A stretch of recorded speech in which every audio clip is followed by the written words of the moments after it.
السلام عليكم ورحمة الله. إن الحمد لله والصلاة والسلام على رسول الله وعلى آله وأصحابه أجمعين وبعد. মহান রব্বুল শুকরিয়া যে মহান আল্লাহ আমাদের সবাইকে আবার একটি অনলাইন ভিত্তিক আরবি ভাষা শিক্ষা কোর্সে জয়েন হওয়ার তৌফিক দিয়েছেন। এই জন্য রবের কাছে শুকরিয়া, আলহামদুলিল্লাহ। গত ক্লাসে আমরা দিক এর নির্ণয় করেছিলাম যে দিকবাচক শব্দগুলো কিভাবে আমরা উচ্চারণ করব।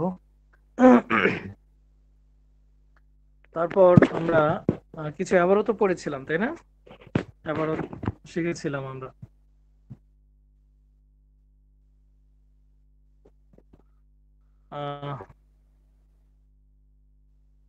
আজকে কিছু পড়া ধরবো, তারপর ইনশাল্লাহ সামনে চলবো আমরা।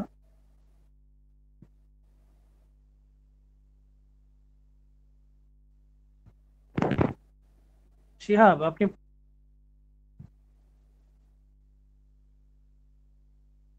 ইয়া আয়েশাতা এখান থেকে পড়া বলুন। শিহাব শুনতে পাচ্ছেন?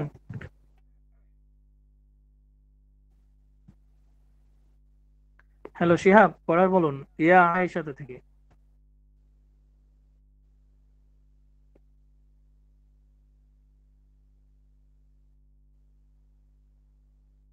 শিহাব, আমার কথা শুনতে পাচ্ছেন না?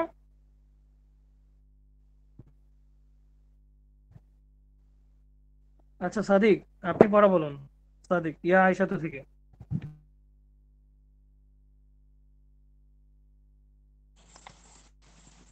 আসসালামু আলাইকুম ওস্তাদ। ওস্তাদ, যেটা বাড়ির কাজ ছিল ওটা ওস্তাদ। জি জি, ইয়া আয়েশাতা থেকে।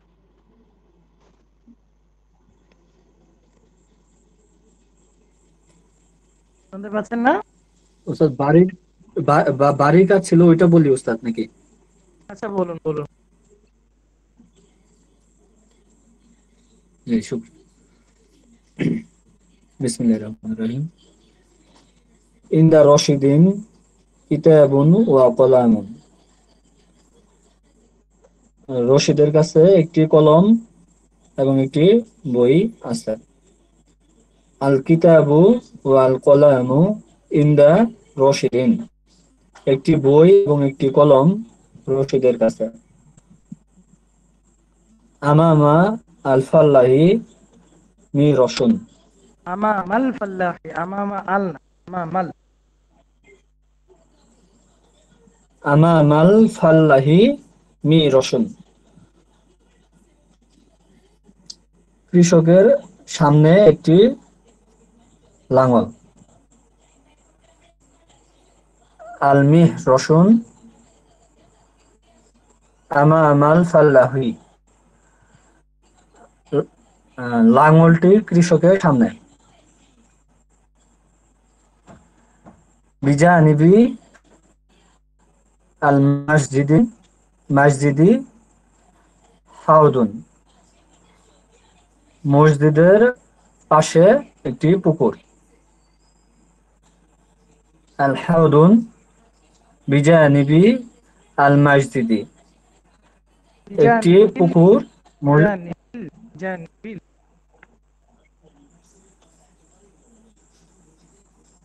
বিজানিবিল মসজিদি। জি স্যার। একটি পুকুর মসজিদের পাশে। ওয়া রাআ ফাতেমাতা সাইয়ারাতুন। ফাতেমার পিছনে একটি গাড়ি। আস সাইয়ারাতুন ওয়া রাআ ফাতেমাতা। একটি গাড়ি ফাতেমার পিছনে। সদিকুন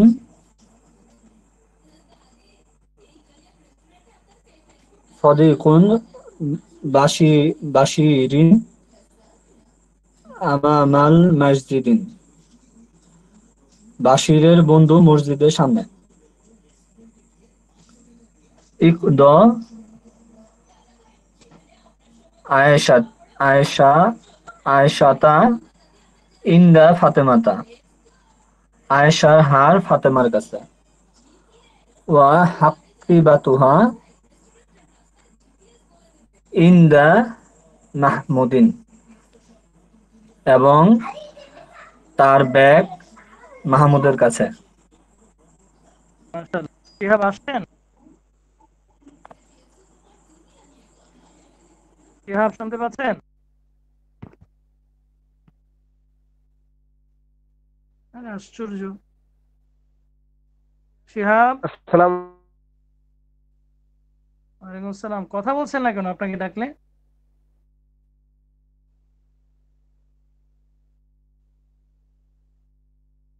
হ্যালো, শিহাব শুনতে পাচ্ছেন?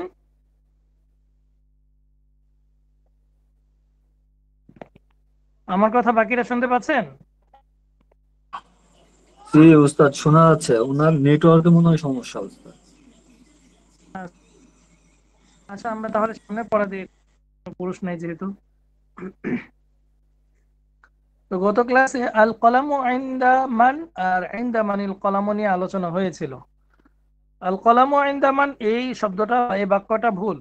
ইনদা মানিল কলামু এর অর্থ হচ্ছে কলমটি কার কাছে আছে। এরপর আমরা কিছু শব্দার্থ দিয়েছিলাম, মাসাহাতুন, খারিদাতুন, মেহরাতুন, মাকসুরুন, এরকম শব্দার্থ দিয়েছিলাম। আজকে কিছু শব্দার্থ দিচ্ছি। আইনা অর্থ কোথায়, আইনা অর্থ কোথায়। তারপর এখানে কিছু শব্দার্থ আছে, খুব মনোযোগ সহকারে শুনুন। আসসামা ও, আসমান। এখানে আমি বলেছিলাম সমস্ত ইসিমের শেষে দুই পেশ হয়, কিন্তু আসসামা ও এক পেশ কেন হলো? কারণ শুরুতে আলিফলাম যুক্ত হয়েই শব্দটা আসছে। আসসামা, আলিফলাম আছে এখানে, লক্ষ্য করলে বুঝবেন। তারপরে আল আরদু, জমিন বা পৃথিবী। আল আরদু অর্থ জমিন বা পৃথিবী। তারপর হচ্ছে কলবুন, কলবুন হৃদয়, কলবুন হৃদয়। তারপরে আছে নূরুন আলো। এরপরে জুলমাতুন অন্ধকার, জুলমাতুন অন্ধকার।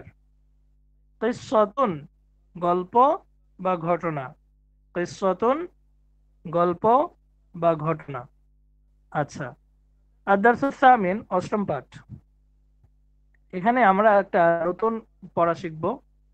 তা হচ্ছে, আমরা ইতিপূর্বে একটা ব্যাকরণ শিখেছিলাম, জের হয় কখন, শব্দের শেষে কখন জের হয়। এই ব্যাপারে আমি একটা শীট আপনাদের কাছে জমা দিয়েছিলাম, যে ওটা ওই ব্যাকরণগুলো যেন দেখে নেন। ওখানের মধ্যে লেখা আছে যে আমরা জানি মুজাফ ইলাইহি যদি সাধারণ কোনো ইসিম হয়, তাহলে ওই মুজাফ ইলাইহির শেষে এক জের হয়। আবারও বলছি, মুজাফ ইলাইহি এর শেষে এক জের হয় যদি সেটা সাধারণ ইসিম হয়। আর যদি এটা মেয়েদের নাম হয় তাহলে এক জবর হবে, পুরুষের নাম হলে দুই জের হবে, আর সাধারণ ইসিম হলে এক জের হবে। উদাহরণস্বরূপ আমরা শিখেছিলাম, যেমন কলামু আয়েশা তা, কলামু মাহমুদিন, আর কলামুল মুআল্লিমি। এখানে এক জের হয়েছে কারণ এটা কোনো নামবাচক ইসিম না, সাধারণ ইসিম। তাহলে আমরা শিখলাম, এক জায়গায় আমরা শিখেছি যে জের হয় কোথায়, সাধারণ ইসিম যখন মুজাফ ইলাইহি হয় তখন সেখানে এক জের হয়। আজকে আমরা শিখব হচ্ছে, যদি কোন শব্দের শুরুতে ফি যুগ হয়, ফায়াজের ফি, তখন ওই শব্দের শেষে এক জের হয়। আর আমরা জানবো যে ফি এটা আলিফলাম যুক্ত শব্দের শুরুতেই ব্যবহার হয়, অথবা মুজাফ এর শুরুতে ব্যবহার হয়। আবারও বলছি, ফি শব্দটি আলিফলাম যুক্ত শব্দের শুরুতে ব্যবহার হয়, অথবা মুজাফ এর শুরুতে ব্যবহার হয়। আমরা এবার পড়াটাগুলো দেখি একটু। যেমন এখানে ডান দিক থেকে যদি আমরা পড়াটা দেখি, আল মসজিদু লিখা আছে, আল মসজিদু এর অর্থ আমরা জানি যে আল মসজিদ অর্থ মসজিদটি। এবার যদি বলি ফিল মসজিদি, তখন হবে মসজিদে। তার মানে ফি অর্থ কি? ফি অর্থ মাঝে বা মধ্যে, ফি অর্থ মাঝে বা মধ্যে। কোন শব্দের শুরুতে ফি যোগ হওয়া অর্থ হচ্ছে এটা ওই শব্দের মাঝে রয়েছে বা তাতে রয়েছে। ফিল মসজিদি মানে হচ্ছে মসজিদে, মূলত মসজিদে আছে আর কি, মসজিদের মাঝে আছে। তো ফি অর্থ স্বাভাবিকভাবে শব্দের মধ্যে মাঝে, এ কথাটা বলার প্রয়োজন হয় না, কারণ আমরা বাংলায় একারের মাধ্যমে মাঝের অর্থ বুঝতে পারি। যেমন আমি যদি বলি, আচ্ছা রাশেদ কোথায় আছে, এখন রাশেদ যদি বাড়িতে থাকে তাহলে আমরা কি বলি, রাশেদ বাড়িতে। রাশেদ বাড়িতে একার লাগাই দিলে বুঝতে পারি এখানে রাশেদ বাড়ির মাঝে রয়েছে, বাড়ির মধ্যে রয়েছে। তো মধ্যে বা মাঝে এটা আলাদাভাবে ওই শব্দটা আমাদের উচ্চারণ করতে হয় না, কারণ বাংলায় একারের মাধ্যমে মাঝে বা মধ্যে এটা বোঝানো সম্ভব হয়। তাহলে ফিল মসজিদি, মসজিদের মধ্যে বলার প্রয়োজন নাই, মসজিদে বললে আমরা বুঝতে পারি।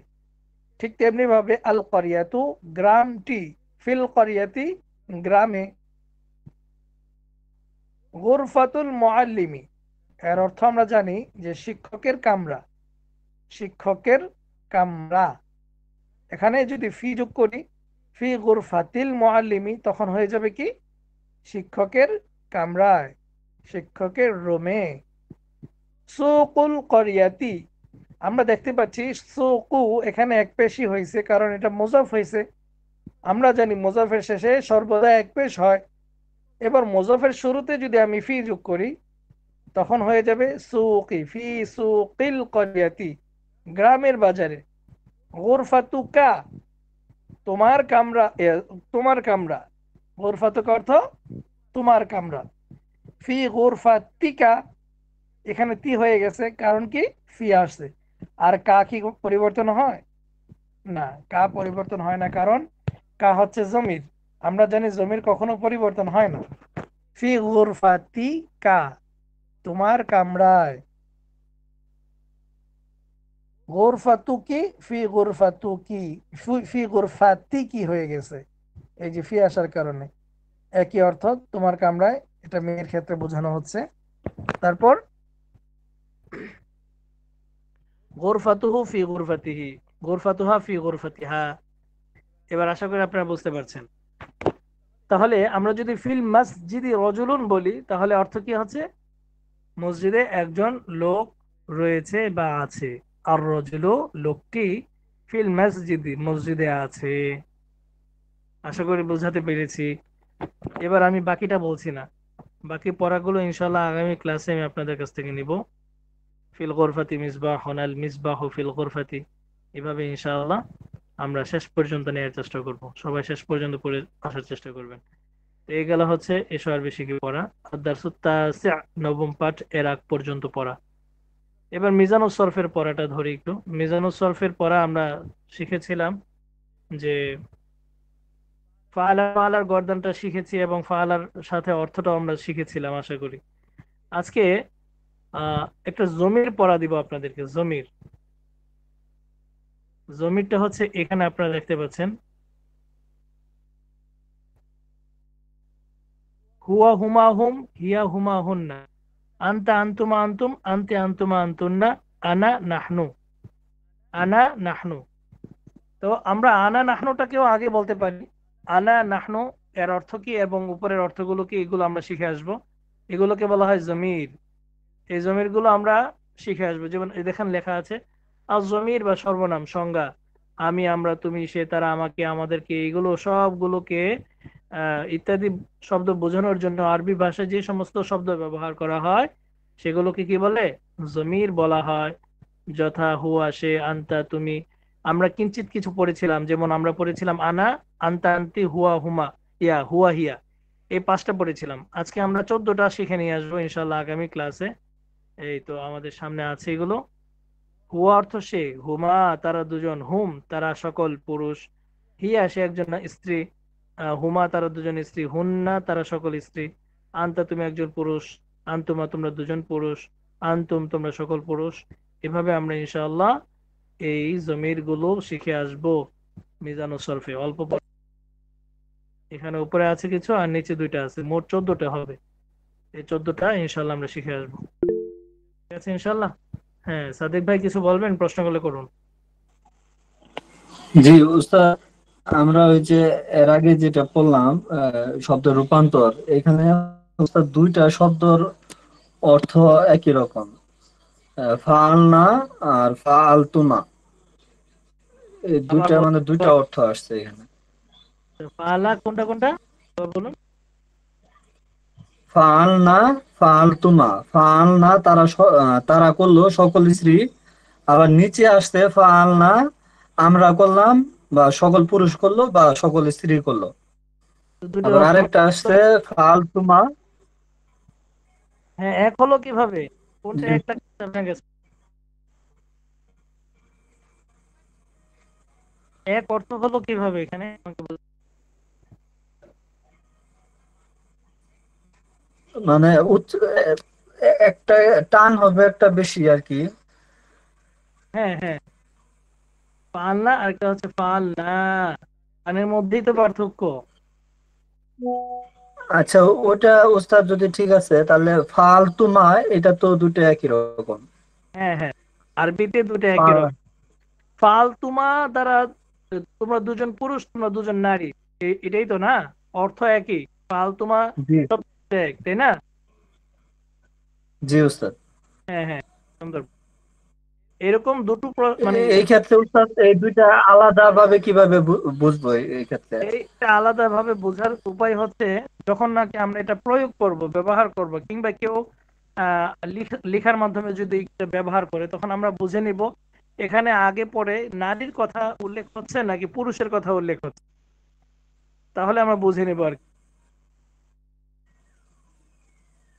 জি ওস্তাদ, বুঝতে পারছি। সুতরাং এভাবে যদি কেউ প্রশ্ন করে যে ফালতুমা এটার অর্থ কি? তখন আমরা দুটোই বলতে পারি যে দুজন পুরুষ দুজন নারী বোঝাচ্ছে এখানে, ঠিক আছে? জি ওস্তাদ।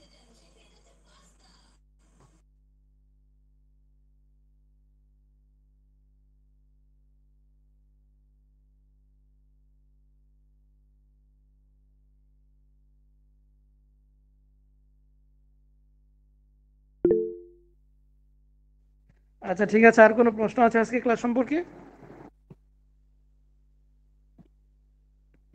আচ্ছা, যদি প্রশ্ন না থাকে লিভ নিতে পারেন।